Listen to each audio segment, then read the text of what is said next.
Hi, we are joined today by John Greenewald Jr., author, researcher extraordinaire, and the proprietor of The Black Vault, to talk about some interesting paranormal or UFO related stuff that we've been covering a lot lately. John, thanks for joining us. It's my pleasure. Thanks for having me.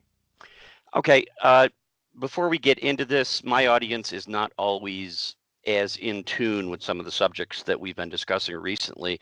Can you give us a little bit of your background and Sure. what the Black Vault is and how you got started in this? Absolutely. So, the Black Vault, in short, is really an archive of government documents, declassified documents that have come out through the Freedom of Information Act straight from the government. No leaked documents, no rumored somebody gave me this in a dark alley. What I what I do is I file Freedom of Information Act requests to the US government, US military, seeking information on all sorts of topics. I started 23 years ago. I was 15 years old when I filed my first FOIA request and began the Black Vault Wow. that year. And I was a sophomore in high school, and I just absolutely loved the history behind all things government secrets. The Black Vault is that research. So I was looking for a website like the Black Vault, never found it.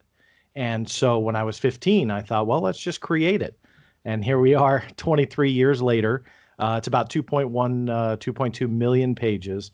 And it's huge. I mean, it grew beyond what I ever thought. I'm well over 9,000 Freedom of Information Act requests in those 23 years. That doesn't count the follow-ups and maybe some emails back and forth. Those are actual FOIA cases. So it's gotten to a length I never thought it would get to.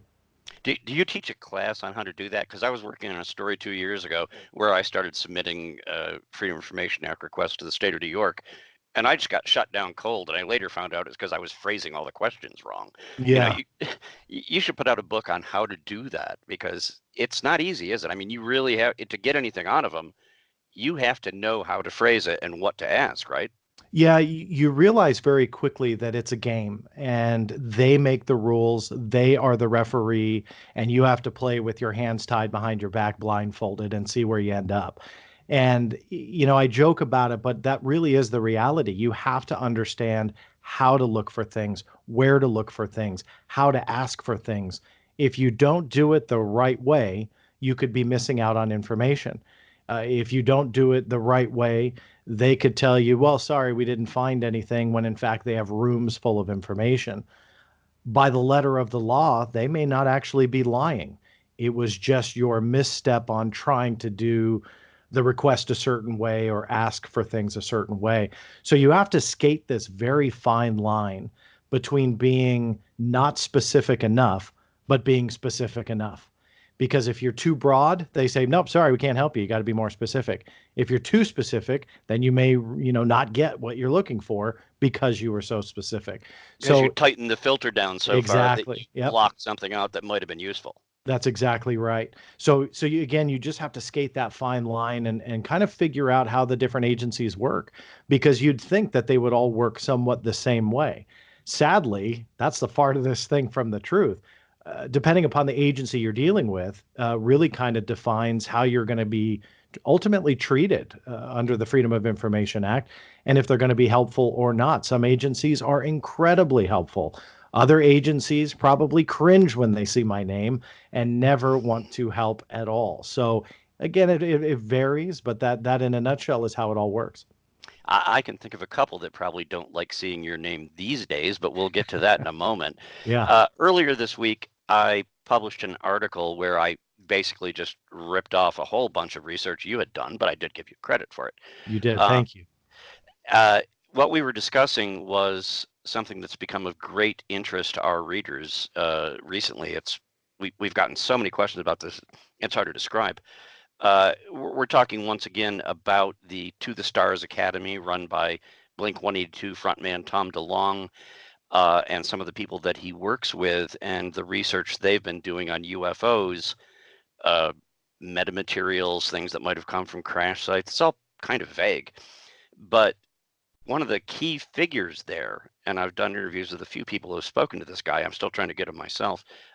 Luis Elizondo, who was supposedly the head of the ATIP program. We saw him being introduced as the head of the ATIP program. And for people who aren't up to date, that's the, John will correct me if I'm wrong, Advanced Aerospace Threat Identification Program. You got it. That Yeah. that The was ATIP. Yeah. ATIP, yeah. Mhm. And there were a couple other iterations of that name that was requested by Harry Reid back in the 2007-2009 period, or yeah, around then. And you started doing research, and you're where I found this information, because this guy has been doing interviews everywhere, Luis Elizondo, and it seems there's no question he did work for the government, and he Yeah. probably had a very high security clearance. He was Yeah. deep inside of some stuff. But can you just give us, to get the ball rolling, there seems to be no indication that he actually worked on the ATIP program that you were able to find. To my surprise, you're absolutely right. Yeah, what the quick preface to this was we didn't even know about ATIP as a program potentially connecting to UFOs until December of 2017. Backing up, October of 2017 is when Luis Elizondo kind of entered the media spotlight, so to speak. Ended up on stage with Tom DeLonge. He was part of this private corporation, and he was billed as leading this project of aerospace threats, but they never named it. I had FOIA requests within the DoD literally like that day. I'm not exaggerating that he had went on stage. I was fascinated by that story. I did not doubt it. I thought, figured it was legitimate. Parts of it were as time went on. Parts of it weren't as time went on. But that's how we But kind of, why would you lie about that, right? yeah, I mean, exactly. That was kind of the head scratcher. And it wasn't until this year that the Pentagon, so that was December of 2017 when we finally knew about ATIP. Wasn't until about, I don't know when The Intercept got the quotes, but they published the quotes June 1st of this year of 2019.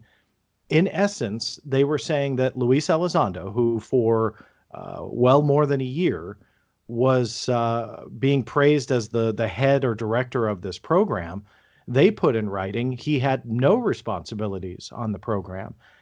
I was floored when I heard that because I already have my reservations about his story and different angles of his claims. So that was well established with me. That didn't start out of the starting gate, but after I would say about four months or so, 5 months, I started seeing the writing on the wall that something wasn't right. But I never thought that the Pentagon would say, yeah, by the way, that guy, he never worked on this thing or he didn't direct it. And that to me or was didn't, I think the phrase was, didn't have any any responsibilities responsibilities, right? associated with. Yeah. Correct. Yeah, and that's If I can ask you to pause for sure. one moment, because this is a kind of dense topic. Yeah. Just to be clear, to your knowledge, ATIP was a real program, right? I mean, you've confirmed it did exist. It did what it was billed as doing, trying to investigate these various phenomena. And the videos that wound up getting released from the Navy, those, they have chain of custody. That part is all real, right? So the program is real. It being a UFO program, in my opinion, the jury's still out on that. They have gone on the record to say that they did deal at some level with what they call unidentified aerial phenomena. Now, are those UAPs. UFOs? Yeah. I was under the impression that it was, that's ultimately the same thing. Behind the scenes, internal communications are connecting UAPs to highly advanced drone systems or UAS systems. And so the question mark is, well, wait a minute. It kind of sounds like an oxymoron, I guess. You're saying it's unidentified, but it's drones, So there's a lot of weirdness here. And so there's confusion. But what is not established was ATIP a quote unquote UFO program? And to be honest with you, it's not looking like that's the case. Were they maybe an aspect of it? I guess maybe. But if you look at the documentation, the nutshell version, it stems back to a bid solicitation for a program called OSAP. It was a different acronym, and Right. And and that stood for Advanced Aerospace Weapons Weapons. Systems Application Program. Okay. Yeah, it's Yeah. kind of a mouthful. And so, but before you continue, just mhm, because I know and I apologize again to sure. the viewers that this gets a little dense, but that OSAP program, was that tied in with work that was being done by someone named Robert Bigelow? That's correct. So the contract went out for bid in 2008. It was quickly awarded to Bigelow Aerospace, one of his Bass. subsidiaries. Okay. Bass, that was the subsidiary. They estimate, it was reported anyway, about $20 million went over to the contract winner, which was Bigelow Aerospace. When you look at the bid solicitation, this is what's kind of bizarre about it. You can still get it from the government. It's still posted online from 2008. And there's nothing about unidentified aerial phenomena. There's nothing about UFOs. There's nothing about unidentified craft.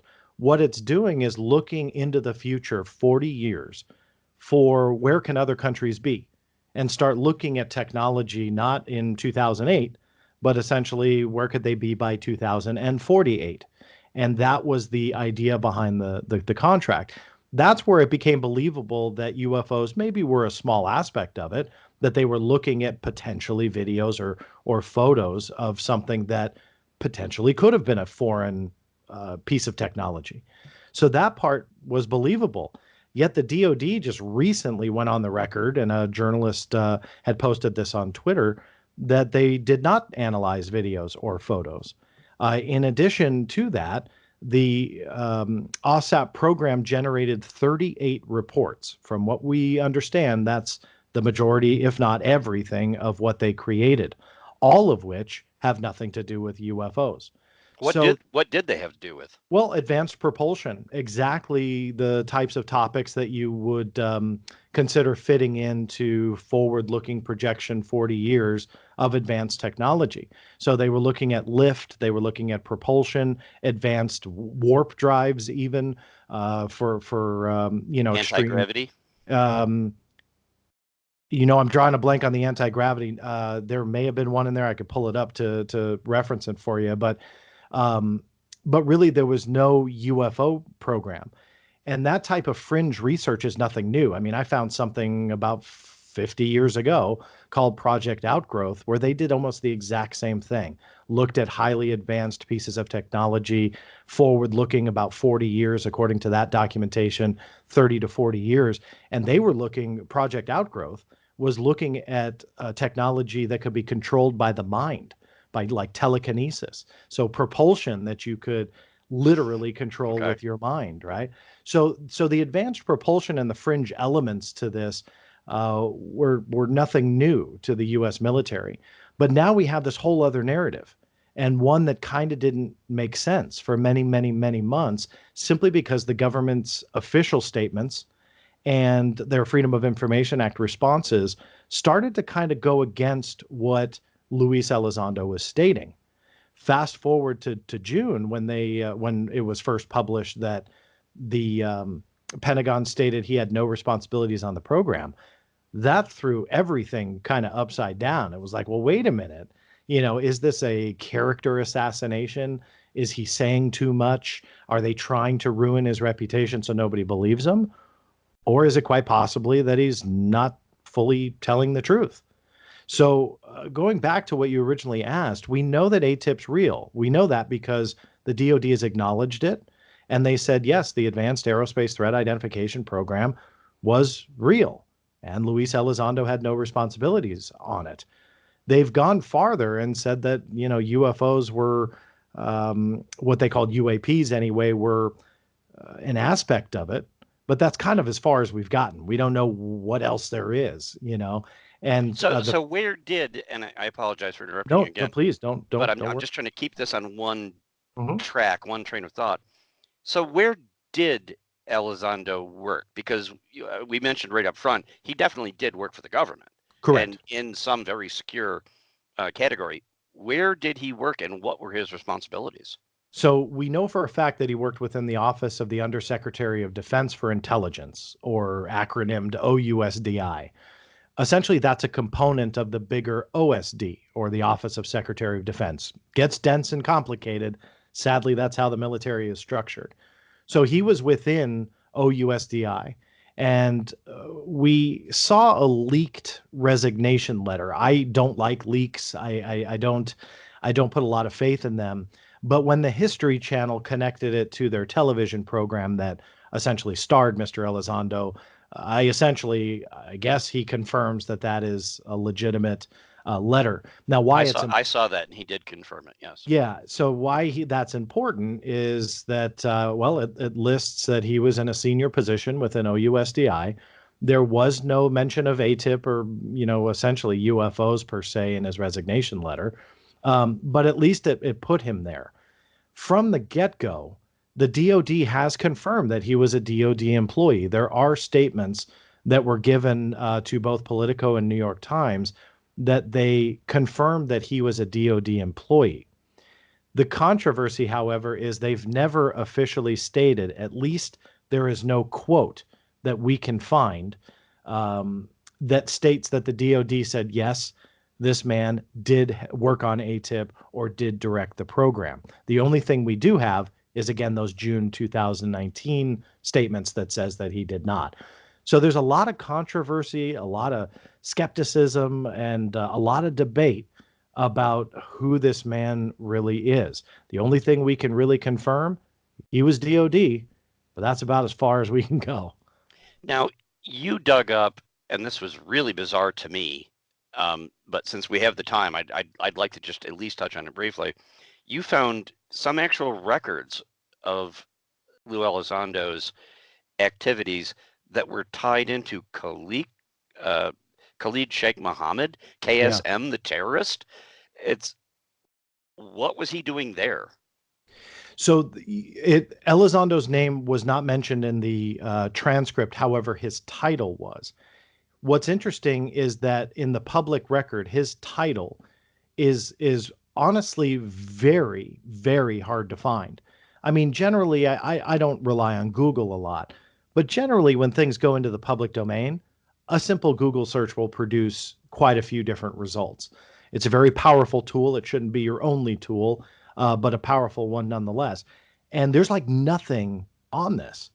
And after digging through some military databases that I know of and trying to search around, I mean, I really only found that one reference in a military court transcript referencing the title and connecting a somewhat description of what that title was, which was essentially he was the SAP access person or special access program, special access program. Correct. And essentially what that means is anything of extreme secrecy, things that they really kind of want to put off to the side a little bit, not have people ask so many questions, gets special access program status. So it seems to be that Mr. Elizondo's real job was potentially the guy that was involved making sure that those who were gaining access to those SAP programs got access or were denied access. I mean, it seems like that was so essentially he was a screener, a vetter, perhaps. That's a guess. I'm going to be honest with you and say it's a guess, but yeah, like by the reading of this transcript, that's how it was referenced. And the context of why it was in a KSM document was that Khalid Sheikh Mohammed, one of the attorneys, lost access to essentially like I believe it were the translations and certain documents because it was considered you needed SAP access to do it. I mean, this was a highly secure, classified setting. So these guys needed to be screened. And he had lost access to that. One of the attorneys lost access, was never told why. Then there was reference to, again, Mr. Elizondo's office, the NPSMS, and the fact that they were the SAP access people. And so that kind of, again, connected SAP programs to Mr. Elizondo's office. Now, that's important. Some people have kind of speculated, this proves because ATIP would be highly classified and highly secretive that he probably did lead it and that the Pentagon spokespeople are wrong. But what they're not taking into account is the ATIP program was never a special access program. That only paves the way for Mr. Elizondo to know about it because Harry Reid wanted to get SAP status for it, but he was denied. And so that offers you now a path to say, Mr. Elizondo would know about this because he was on the letter when Harry Reid said, I want SAP access for this program. So that would give him knowledge, but it was never given. So the fact that that would pave the way for him to direct the program, the evidence is not there yet. I'm not fully discounting it, but at this point, the evidence isn't there. Now, one of the documents that you obtained was the letter from Harry Reid back in the beginning, asking to establish this program that Elizondo's name showed up in. Correct me if I'm wrong, but the title, and we've been focusing on that because it does seem to be important. He had a title that was listed as special agent. Did you see? Yeah. So that letter, Doesn't that sound like the FBI or something? Or yeah, I mean, it could be what does that mean? I know he was a counterintelligence agent, so it just could have been put on there. I will Okay. say this about the letter, that was never obtained officially. That was a leak that was published by KLAS TV, by a journalist by the name of George Knapp. He was the one that brought that forward. What I did get, though, about that letter was authentication that it was real. So we know that it is a real letter. The Pentagon gave me a statement for that. It was the only time anyone ever asked him. However, they also said that his placement in this list of people that would have gained access to ATIP does not prove or change their stance, meaning, regardless of it being a genuine letter, they felt that he had no responsibilities on the program. Here's one other thing that not many people talk about this letter is that it's very abnormal, at least in my experience anyway, for US senators to get involved trying to gain SAP status for any program.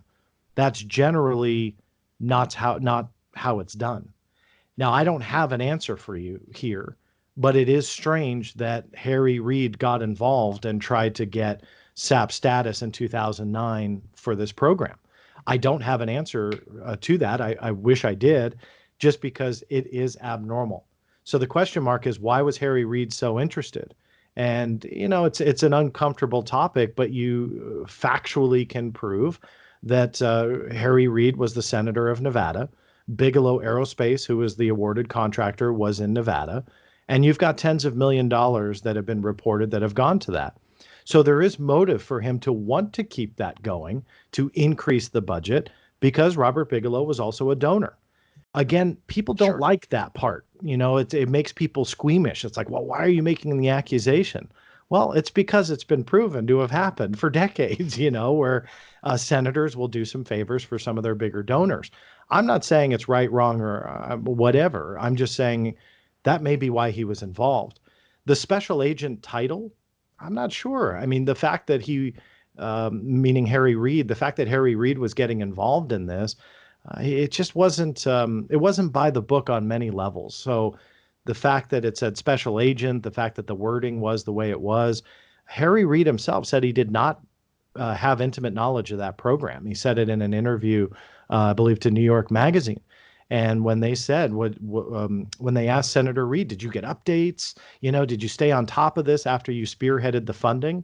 And he goes, oh, no. He says, I stayed out of it. He says, he let them do their thing. So for me, and I'm not faulting him for this, but he really did have a lack of internal knowledge of what was going on with the ATIP program, unless he wasn't being truthful in that interview, and that's a different story. But I take him at his word and that he stayed out of it. So in 2009, when he created this letter, I don't know his motivation there. Okay. You've covered most of the stuff that I wanted to talk about in terms of what you have in the Black Vault, what you found in your own research. I know you're a fact-based guy. You're not an opinion person like I do for a living. You present facts. You don't build a case. You're just putting information out there. So if you're not comfortable with this question, feel free to tell me to buzz off. But I am going to ask you, from everything you've seen, if we take everything we just discussed, and then I know you've watched them, you look at those videos the Navy released, you look at what ATIP was supposedly up to, and the rumors, and I think, unless, again, you can correct me, all the stuff about the metamaterials, that's not been confirmed by anyone yet. as far as I know. That's correct. Yeah. There's a lot of discussion about it, a lot of speculation and excitement, but it hasn't really happened. I go back to the videos, and I want to ask you, we watched these objects, craft, whatever word you want to use, doing certain things. We listened to the testimony of Commander Fravor, who saw something that was 28,000 feet in the air and in 0.87 seconds was 500 feet above the water and hovered there with no wings, with no rotors, with no sign of propulsion. Is that what they were is that at least part of what they were investigating? And do you still think it's conceivable that somebody on Earth built that? I'm not asking for you to say that that the government has said it, but does that seem plausible to you? Was the Nimitz encounter something they investigated? The evidence isn't there yet. All we have is Mr. Elizondo's word, and I guess their stance that this is UAP. And if the ATIP program was a UAP investigative program, and all of that is true, then yeah, I would assume anyway that that case would have been on their list to investigate and try and figure out. I just can't answer it on an official level because the evidence isn't there yet. In regards to it being Earth-based technology, this is what's confusing because this is official documentation. And I'll throw this out, to your watchers and listeners as food for thought, that Mr. Elizondo, who has publicly stated on many occasions now, countless occasions throughout the world, that this is UAP unidentified, they have no idea what it is, it's something that they want to pursue and this and that. His internal documents that were not released by him, but rather the Freedom of Information Act, I got his internal emails and the information that the form that he used to get these videos reviewed for public release, or release, I should say. They were never considered for public release, which is a different controversy in itself. But on these papers, not only on the official form, but also his emails, he continually referred to them as drones and unmanned aerial systems, or UASs. The question mark is why? When you're talking about something that is unidentified or aerial phenomena, maybe something that's not even of this world, right? If you're saying that, why are you telling the offices within your department that are responsible for security reviews, you are looking at videos of drones and balloons? Balloons was also another word that he used to describe. I never heard that one. Okay. Yeah, it's black and white and it's irrefutable. Yeah, and so he said it was UAVs, or unmanned aerial vehicles, aka drones. The second word was balloons. The third was UAS, or unmanned aerial system. Those were his descriptors. Now, some argued, well, maybe he just quickly did it on the form, or maybe that was something that he just had to do.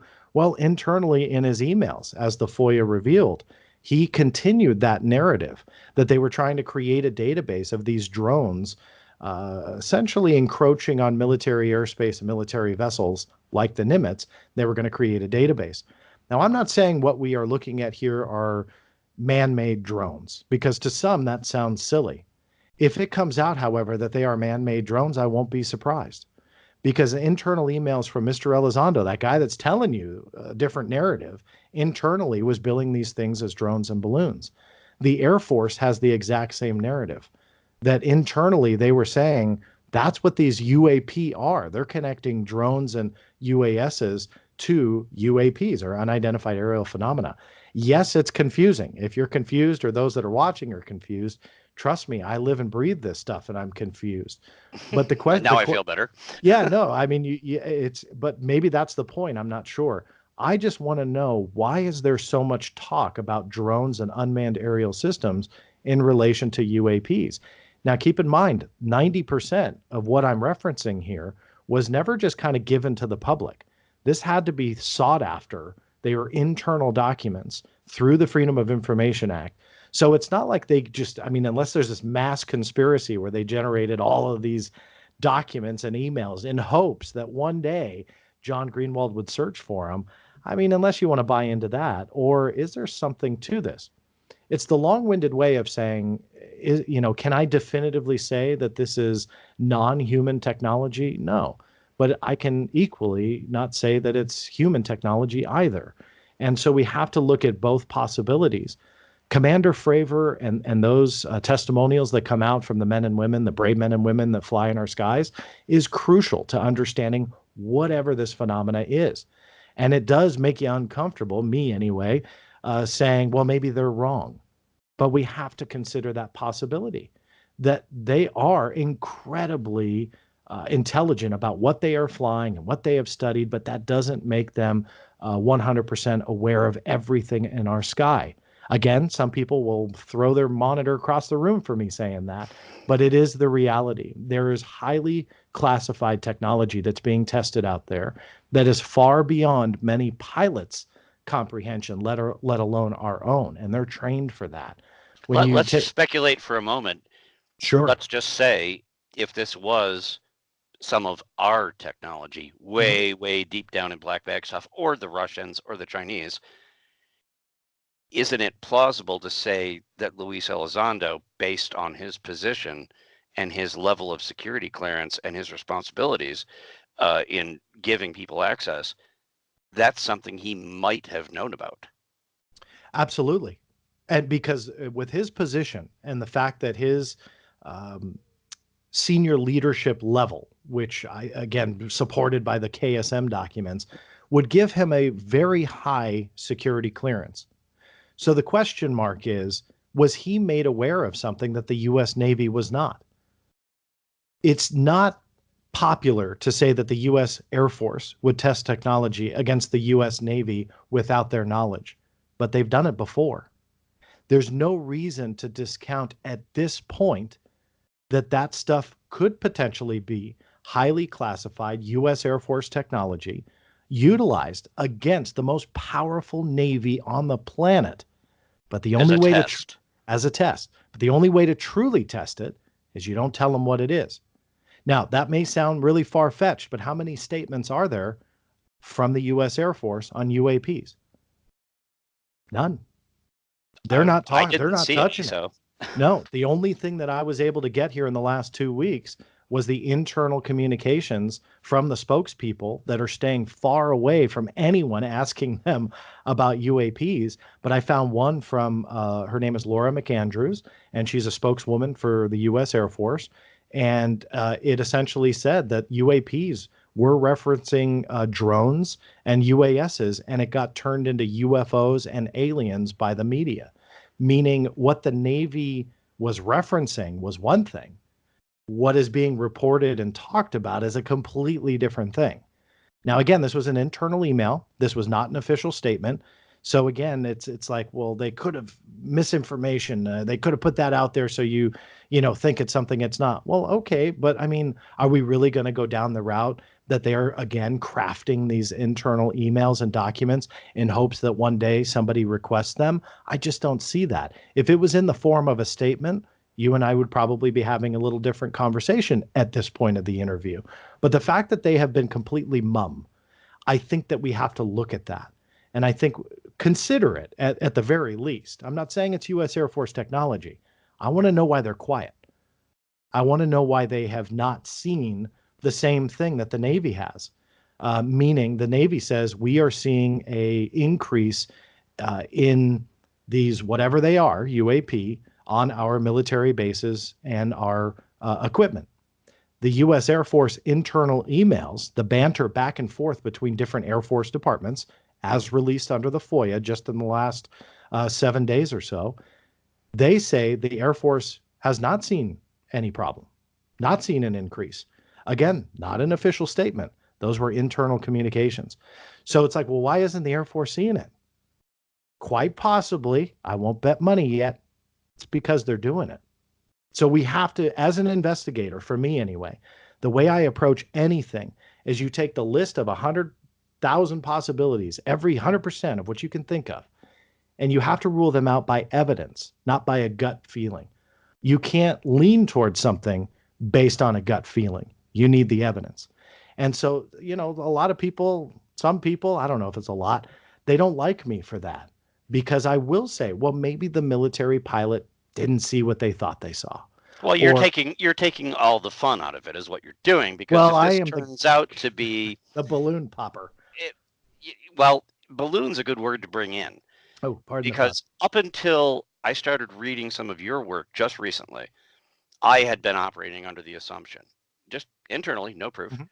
that I watched those videos for the last 2 years. We've been talking about them, and I was like, we don't have the technology to attenuate gravity. Mhm. There's nobody on Earth that can attenuate gravity. That was my assumption. And if it wasn't somebody on Earth, it must have been somebody somewhere else. Mhm. But now we're seeing all these other weird stories about technology that the military is working on, and it's bleeding over between the military and the civilian sector. And I don't know, maybe that assumption was wrong. I don't know. Maybe it's possible that I still don't believe it was a balloon. There's no balloon that Mhm. does Mach 5.2, but maybe. I don't know. You have given us a lot to think about, sir. I will not take up your entire day. I do thank you for your time. You're a very generous donation of time to us. Um, I don't want to let you go before I ask, uh, particularly for people that are just coming into this subject, Mhm. where can they find you? Where can they follow you? Can you tell us a little bit about your book? I notice anybody watching on video, you have a copy of it back there, what they will get from that and how they can find out more, because you just have a wealth of information to share. I appreciate that. So I am found online at theblackvault.com. I am the entire staff, so any contact form that you find there will go directly to me in case anybody wants to drop me a line. I did earlier this year publish a book called Inside the Black Vault. In a nutshell, it's a focus on the UFO topic. It has been one of the most popular for the last 23 years. And what I do is literally dissect the irrefutable documentation that have been released through FOIA and how it disproves the narrative behind UFOs and what the US military and government has wanted you to believe. Now, I did choose to stay away from ATIP because when I was writing this and accumulating 20 plus years worth of research, ATIP is still unfolding. It even is now, and the book is done and published and so on.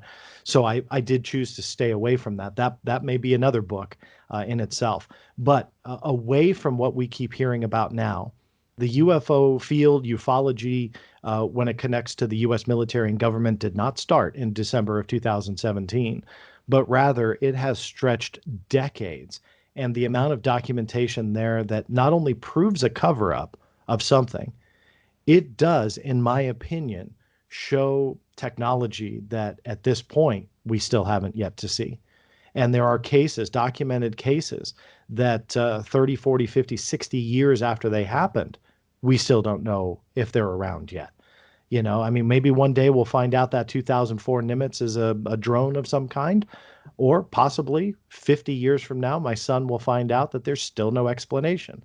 So there's something to be said about the passage of time when it comes to some of this stuff, because more things reveal themselves, and sometimes you can, yeah, put some of the stories to bed. But what I do is profile the ones you can't, and it's an amazing look. I mean, I going through it was a lot of fun for me because I find things all the time on UFOs and all sorts of stuff, but I deal with over 2 million pages in the archive. So I forget about a lot of stuff too. And Sure. so going back through the archive and, seeing something that I had not seen for 15 years, it was a lot of fun for me. So that's what the book is all about. All right, so we will have the link to your website and a link to Amazon for your book when we publish this interview. And all I can say is thank you again. If you find out anything new and amazing, please come back and talk to me. I appreciate that. It's good to have good conversation. So thank you. I do appreciate it. Take care, John. You too.